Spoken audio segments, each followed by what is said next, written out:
नमस्कार दोस्तों आज हम चर्चा करने जा रहे हैं फॉरेस्ट इकोनॉमिक्स की। और फॉरेस्ट इकोनॉमिक्स में भी टॉपिक रहेगा फॉरेस्ट वैल्यूएशन। देखिए, फॉरेस्ट वैल्यूएशन पे एक क्वेश्चन पूछा जा चुका है 2024 यानी कि last year Indian forest service exam में। और तो आज का टॉपिक उसी से संबंधित रहेगा। ये जो आपकी स्क्रीन पे आ गया है, total economic value of a forest ecosystem, यानी कि valuation of forest based goods and services. किस तरह से वैल्यूएशन किया जाता है, इसका मतलब क्या है। तो सबसे पहले तो जान लेते हैं व्हाट इज वैल्यूएशन। जब वैल्यूएशन टर्म लिखी जाती है तो उसका क्या मतलब है। तो valuation means assigning monetary value to environmental goods and services और नेचुरल रिसोर्सेज। यानी कि आप जो एनवायरमेंटल गुड्स एंड सर्विसेज हैं या नेचुरल रिसोर्सेज में आपका फॉरेस्ट इकोसिस्टम भी आ सकता है, वेटलैंड इकोसिस्टम भी आ सकता है, ग्रासलैंड इकोसिस्टम भी आ सकता है, एनी नेचुरल रिसोर्स। तो उसके जो गुड्स एंड सर्विसेज हैं उसको मॉनेटरी वैल्यू असाइन करना, and then this monetary value can be in US dollar और in terms of Indian rupees अगर ये इंडिया में कर रहे हैं तो, और in any other countries currency. अब एनवायरमेंटल गुड्स एंड सर्विसेज की बात करें तो clean air and clean water. आज की तारीख में clean air and clean water की तो बहुत शॉर्टेज हो रही है, क्राइसिस हो रही है, क्योंकि पॉल्यूशन का ज़माना है। Specially in big city, Delhi का हाल देख लीजिए, इसी तरह क्लीन वाटर का हाल देख लीजिए, ड्रिंकिंग पोर्टेबल वाटर का हाल देख लीजिए। तो these are they carry significant value in nowadays. इसी तरह से अगर हम climate regulation, water cycle regulation, recreational benefits और जितने और regulating kind of ecosystem services हैं या cultural kind of ecosystem services हैं which are given by forest, they also carry value. इनकी वैल्यू है, लेकिन उस वैल्यू को क्वांटिफाई किया जाता है कुछ मेथड्स के द्वारा, वो भी डिस्कस करेंगे। तो ये सब वो जब वैल्यू असाइन की जाती है तो this process is called valuation. अब आइए कि sorry, why forest valuation is needed, इसकी ज़रूरत क्या है, या ये कहें कि what is valuation of forest goods and services. तो जैसा कि मैंने कहा, इट इज फॉरेस्ट वैल्यूएशन की आप बात कर रहे हैं, कोई और इकोसिस्टम की बात नहीं कर रहे। तो it means assessing the economic value of a forest. आपका वो फॉरेस्ट 1000 हेक्टेयर का भी हो सकता है, 1000 स्क्वायर किलोमीटर का भी हो सकता है। तो उसकी इकोनॉमिक वैल्यू फाइंड आउट करना, और economic value of all components. अब वो कंपोनेंट्स कौन कौन से हैं, सबसे बड़ा टिम्बर जो आपको नज़र आता है। It means commercial trees. जहाँ तक कि टिम्बर की बात है, मैं टिम्बर की डेफिनेशन पे मेरे पुराने वीडियोज में बता चुका हूँ, फिर बोल देता हूँ कि timber is that kind of wood that is which is subjected to various kind of loads and stresses during its life time. जैसे कि आप फर्नीचर मेकिंग में टिम्बर को यूज करते हैं, हाउस कंस्ट्रक्शन में, या फिर डोर विंडो फ्रेम्स वगैरह जो भी हैं, ये सब में, ये all these are timbers.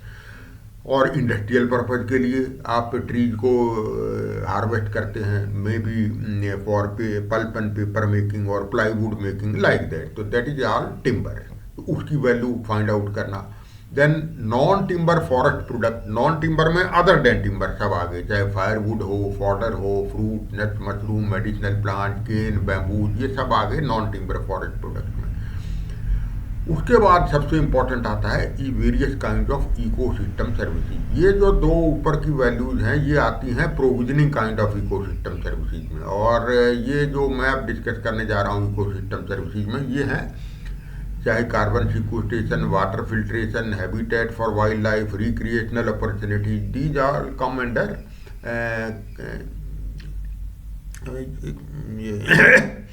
Regulating kind of ecosystem services, या आप कहिए कि ये रिक्रिएशनल आ जाता है cultural kind of ecosystem services में। इसके अलावा कल्चरल एंड सोशल वैल्यू, यहाँ पे ये cultural kind of ecosystem services आ गई, जैसे आपकी रिलीजियस वैल्यू ऑफ फॉरेस्ट है, स्पिरिचुअल वैल्यू बोल लीजिए, आपका एजुकेशनल वैल्यू, रिसर्च आस्पेक्ट। तो ऑल दी सेक्रेड ग्रोव्स आपके, जैसे ओरेंज कहा जाता है राजस्थान में, जहाँ पे where forest is protected because of out of some fear, because this forest belong to a particular deity, particular देवी देवता के नाम वो फॉरेस्ट रहता है, तो it carries a sacred value. Last में हम कह सकते हैं कि वैल्यूएशन इसलिए ज़रूरी है to find out land use potential, क्योंकि जो फॉरेस्ट लैंड है उसको आपको कंजर्वेशन करना है या वो कोई और उपयोग में लाना है। उपयोग बहुत सारे हो सकते हैं, माइनिंग भी हो सकता है, अर्बन डेवलपमेंट भी हो सकता है, एग्रीकल्चर भी हो सकता है। तो अगर माइनिंग करना है और दूसरी तरफ इकोलॉजिस्ट एनवायरमेंटलिस्ट कहते हैं नहीं, इसको कंजर्वेशन में हमें इस लैंड को ले जाना है, तो आपको लैंड यूज पोटेंशियल निकालना पड़ेगा, वैल्यूएशन निकालनी पड़ेगी कि कंजर्वेशन के अगर करते हैं तो उसमें कितनी वैल्यू कैरी करती है, और माइनिंग के लिए जाते हैं तो आपको कितने का कोई मिनरल एक्सट्रैक्ट करना है तो उसकी वैल्यू कितनी होगी। तो logical decision have to be taken, तो for that valuation is needed. अब और फर्दर इसको डिस्कस करते हैं, why forest valuation is required. देखिए, किसी भी फॉरेस्ट ऑफिसर को अपने फॉरेस्ट की टोटल वर्थ पता होनी चाहिए। टोटल वर्थ, जैसे कि आपका मकान है उसकी टोटल वर्थ क्या है, उसकी लैंड की वैल्यू क्या है, आपकी एग्रीकल्चरल लैंड है मे बी 10 हेक्टेयर और 10 एकड़, उसकी रियल वैल्यू क्या है। तो फॉरेस्ट की जहाँ तक बात है उसमें वो need to find out TEV, that is total economic value of forest. Total economic value में आपकी ये दोनों चीज़ें आ जाएंगी, टेंजिबल बेनिफिट जिसको डायरेक्ट बेनिफिट कहा जाता है, या फिर और इनटेंजिबल बेनिफिट यानी कि इनडायरेक्ट बेनिफिट। तो दोनों किस्म के आपको ये बेनिफिट्स निकालने पड़ेंगे। और इनटेंजिबल बेनिफिट्स की जहाँ तक बात है या इनडायरेक्ट बेनिफिट्स की बात है, तो these carry more weightage in comparison to tangible benefits. Tangible benefit में केवल provisioning kind of ecosystem services आ जाती हैं। यहाँ मैं एक बात बताना चाहूँगा कि फॉरेस्ट मैं 2 वीडियोज इकोसिस्टम सर्विसेज पे ऑलरेडी डाल चुका हूँ लगभग 2 साल पहले। होप आप I hope you must have gone through that both these videos. एक तो है forest based ecosystem services and there importance, ये मैंने डाला था 2 साल पहले और बहुत लोगों ने देखा है। और दूसरा है इकोसिस्टम सर्विसेज इमेनेटिंग या originating from tiger reserve of India and their valuation. तो ये दोनों इकोसिस्टम सर्विसेज का concept as far as forest is concern समझने के लिए वो वीडियो जरूर देख लीजिएगा। और उन्हीं इकोसिस्टम सर्विसेज को हम क्वांटिफाई करते हैं इन टर्म्स ऑफ रुपीज और डॉलर, तो वो वैल्यूएशन कहलाता है। दूसरा, इसकी ज़रूरत इसलिए है कि transfer of forest land for development purpose, जब भी लैंड को ट्रांसफ़र किया जाएगा फॉरेस्ट लैंड को फॉर अदर पर्पजेज, तो उसमें आपको बेनिफिट कॉस्ट एनालिसिस निकालनी पड़ेगी। अब बेनिफिट में क्या आएगा इसमें, तो बेनिफिट जो आप suppose you are requiring land forest land for hydro electric project, तो हाइड्रो इलेक्ट्रिक प्रोजेक्ट से आपको क्या फ़ायदे मिलेंगे, क्या बेनिफिट मिलेंगे, वो इन टर्म्स ऑफ रुपीज़ ले लीजिए। और अगर इंडिया में हो रहा है तो, और कॉस्ट साइड में आपकी सारी जो ecological values which will be lost because forest area will be lost, बहुत सारा एरिया तो आपका रिजर्वायर में ही चला जाएगा, तो वो सारी आपकी कॉस्ट साइड में आ जाएगी। तो benefit cost analysis is needed, उसके लिए आपको फॉरेस्ट वैल्यूएशन करना पड़ेगा। दूसरा, पॉलिसी फार्मूलेशन के लिए, अब पॉलिसी फार्मूलेशन में आपको प्रोटेक्टेड एरियाज बनाने हैं। हमारा प्रोटेक्टेड एरिया तो ऑलरेडी बहुत थोड़ा है, जिसमें ये national park, wild life sanctuaries, conservation reserve, biosphere reserve वगैरह आते हैं। They hardly cover 5%, around 5% of our geographical area, whereas world average is more than 15%। तो उसको अगर आपको बढ़ाना है तो पॉलिसी फॉर्मुलेट करनी पड़ेगी, उसके लिए भी आपको फॉरेस्ट वैल्यूएशन की ज़रूरत पड़ेगी। और justifying investment decision in forest conservation, आप फॉरेस्ट कंजर्वेशन में इतना पैसा लगाएंगे तो आपके पास पता तो होना चाहिए कंजर्वेशन की वैल्यू क्या है। तो that's why this forest valuation is needed, forest valuation of all the components of the ecosystem services which are being generated out of that forest which we are conserving. अब आइए दो important definition हैं, market value versus non market value. इन दोनों में फ़र्क क्या होता है? देखिए, मार्केट वैल्यू उन गुड्स एंड सर्विसेज के लिए है जैसे timber, firewood, medicinal plant, bamboo cane, यानी कि ये वही provisioning kind of ecosystem services which are traded in market, और जो जिनका रुपीज में दाम तय होता है in terms of monetary value according to market forces, demand and supply basis पे जिनका रेट तय होता है। अगर डिमांड ज़्यादा है, सप्लाई कम है, तो रेट बहुत ज़्यादा हो जाएगा, और डिमांड है नहीं, सप्लाई बहुत ज़्यादा है, तो रेट अपने आप डाउन हो जाएगा। तो दीज आर मार्केट गुड्स जितने ऊपर लिखे हुए हैं, and their value is called market value. Market value is decided as per market forces. और इसके बाद non market goods and services on the other hand, they are not bought और sold directly in the market. जैसे इसमें सारी आपकी ecological function आ जाएंगे forest की, यानी कि वही provision regulating kind of ecosystem services या cultural kind of ecosystem services, जिसमें climate regulation, water flow regulation, pollination, recreational benefit, ये सारी चीज़ें जो हैं ये non market goods and services हैं। तो these non market goods and services they do not have observable monetary value, और इनको अगर क्वांटिफाई किया जाता है तो ये specialised methods are needed for assigning monetary value to these ecosystem services और दीज नॉन मार्केट गुड्स और सर्विसेज। तो ये हो गया, जिनका डायरेक्ट मार्केट में जो एंटर नहीं करते वो non market goods and services हैं, उनकी वैल्यू जो निकलती है वो नॉन मार्केट वैल्यू कहलाती है।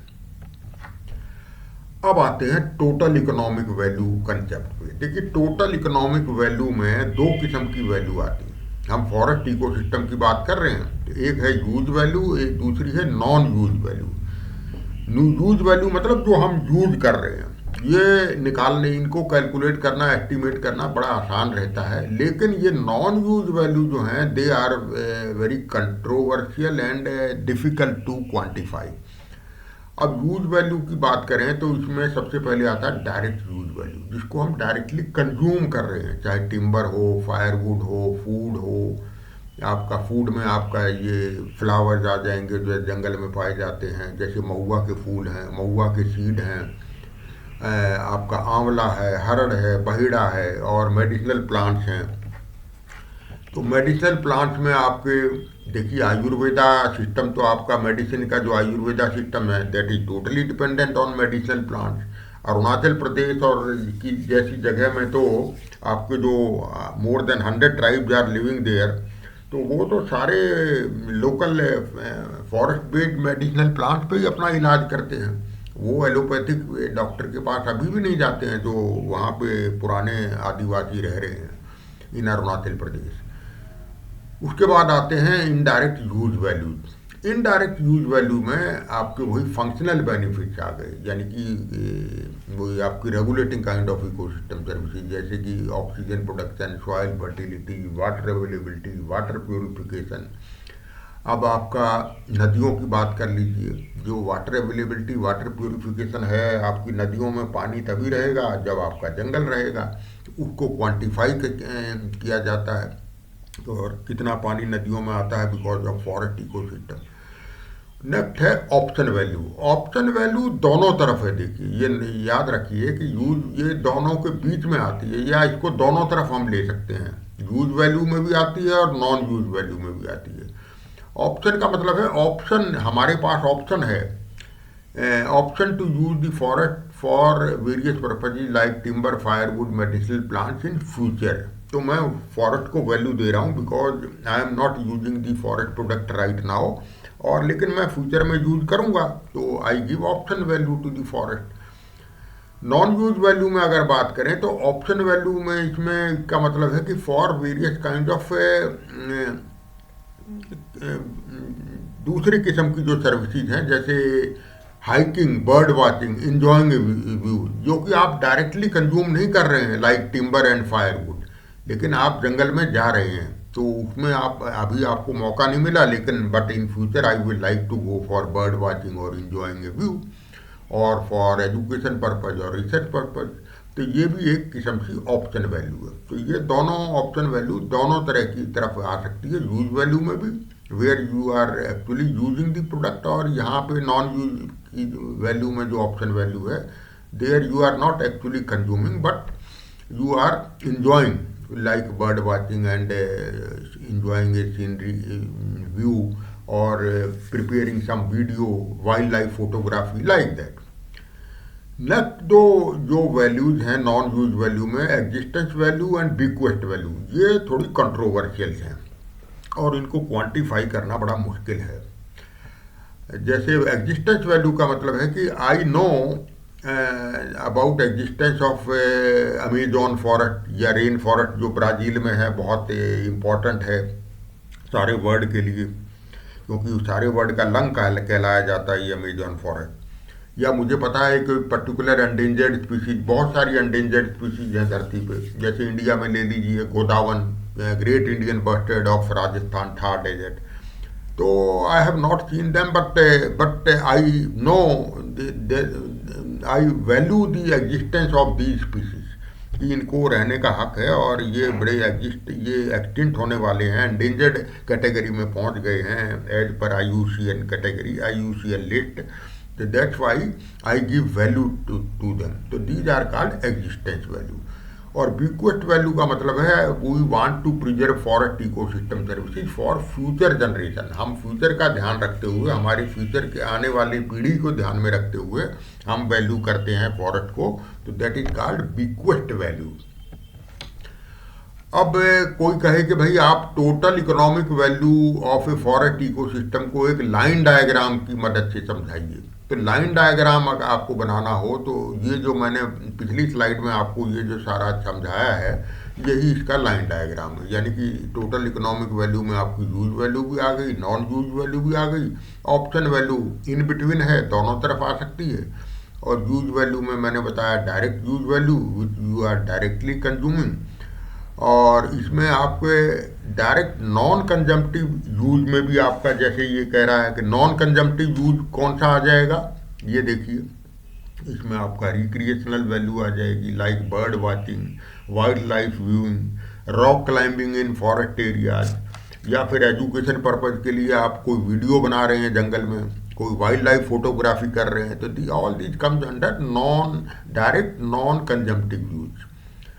और कंजम्पटिव यूज में तो मैंने बता दिया, टिम्बर है, फायरवुड है, हनी है, ये आपका मेडिसिनल प्लांट्स हैं। और इनडायरेक्ट यूज में मैंने बताया कि all functional benefits are included, जैसे कि आपकी पॉलिनेशन है, कार्बन सिक्वेस्ट्रेशन है, क्लाइमेट रेगुलेशन है, ये सब इनडायरेक्ट यूज में आ जाएगा। और नॉन यूज वैल्यू में मैंने बताया existence value and bequest value. अब आते हैं वैल्यूएशन मेथड पे। देखिए दो मोटे मोटे इसमें कैटेगरी हैं, डायरेक्ट मेथड और इनडायरेक्ट मेथड। किस तरह से आप वैल्यूएशन देंगे। और डायरेक्ट मेथड को कहा जाता है स्टेटेड प्रेफरेंस और स्टेटेड WTP। WTP का मतलब है विलिंगनेस टू पे। यहाँ जैसे कि ये बता रहा है, ये इससे स्टेटमेंट से पता लग रहा है, स्टेटेड प्रेफरेंस यानी कि आप इंटरव्यू लेते हैं, रिस्पोंडेंट जो आपके सामने जो पर्सन खड़ा है उससे आप डायरेक्टली पूछते हैं। That's why it is called direct valuation methods are based on measures of expressed और stated preference of people for environmental goods according to willingness to pay. आप डायरेक्टली उससे पूछ रहे हैं कि आपको कोई सर्टन इम्प्रूवमेंट चाहिए एनवायरनमेंट में, तो आप कितना आपकी विलिंगनेस टू पे है पर ईयर और पर यूनिट, जो भी उसमें है। ये एग्जांपल लेके मैं समझाऊंगा आपको नेक्स्ट वीडियो में। तो there are many method but most common method इस कैटेगरी में आता है डायरेक्ट मेथड में या स्टेटेड प्रेफरेंस में contingent valuation method. Next indirect method में इसको कहा जाता है रिवील्ड प्रेफरेंस और रिवील्ड WTP। यानी कि यहाँ आप उससे इंटरव्यू नहीं ले रहे हैं, उससे इनडायरेक्टली कुछ कंक्लूजन निकाल रहे हैं because of his certain his और हर बिहेवियर। जैसे कि कहा गया है कि indirect valuation methods are based on related economic activities and behaviour, यानी कि वो कितना खर्च कर रहा है, किस तरह से बिहेव कर रहा है जंगल में जाने के लिए और वहाँ पहुँचने के लिए, तो उससे आप कुछ कंक्लूजन निकालेंगे indirectly. That's why they are called indirect method. Therefore estimating the value of an environmental good, the method imply value from observable data, यानी कि आपको बहुत सारा डाटा इकट्ठा करना पड़ेगा, बहुत सारे लोगों को एक्सरसाइज में जोड़ना पड़ेगा, rather than questioning people directly for their preference, यानी कि आप उनके मुंह से नहीं कहलवा रहे कि भाई what is your willingness to pay, based on their economic behaviour and their economic activity you are reaching to some conclusion. तो इसमें कैटेगरी में आते हैं ट्रैवल कॉस्ट मेथड और हिडोनिक प्राइसिंग मेथड। तो इन तीनों मेथड के बारे में, ये जो तीनों मेथड मैंने बताए, contingent valuation method, travel cost method और हिडोनिक प्राइसिंग मेथड, ये मैं अपने अगले वीडियो में डिस्कस करूंगा, अदरवाइज ये वीडियो बड़ा लंबा हो जाएगा। तो ये मेरा वीडियो था रिगार्डिंग फॉरेस्ट वैल्यूएशन दोस्तों। Hope it is clear to, if any there is any doubt तो आप मुझे ईमेल से संपर्क कर सकते हैं @pradeepifs@yahoo.com। अगर आपको कंटेंट पसंद आए तो वीडियो को लाइक ज़रूर कीजिए, शेयर ज़रूर कीजिए अमंग लाइक माइंडेड पीपल, और अगर अभी तक आपने सब्सक्राइब नहीं किया है तो सब्सक्राइब जरूर कीजिए, because it is my free of cost venture for the candidates appearing for various competitive exam या फॉरेस्ट्री स्टूडेंट जो फॉरेस्ट्री यूनिवर्सिटी में पढ़ रहे हैं। तो thank you so much for viewing this video, और अब मैं विदा लेता हूँ और next time I will come with another topic. Thank you.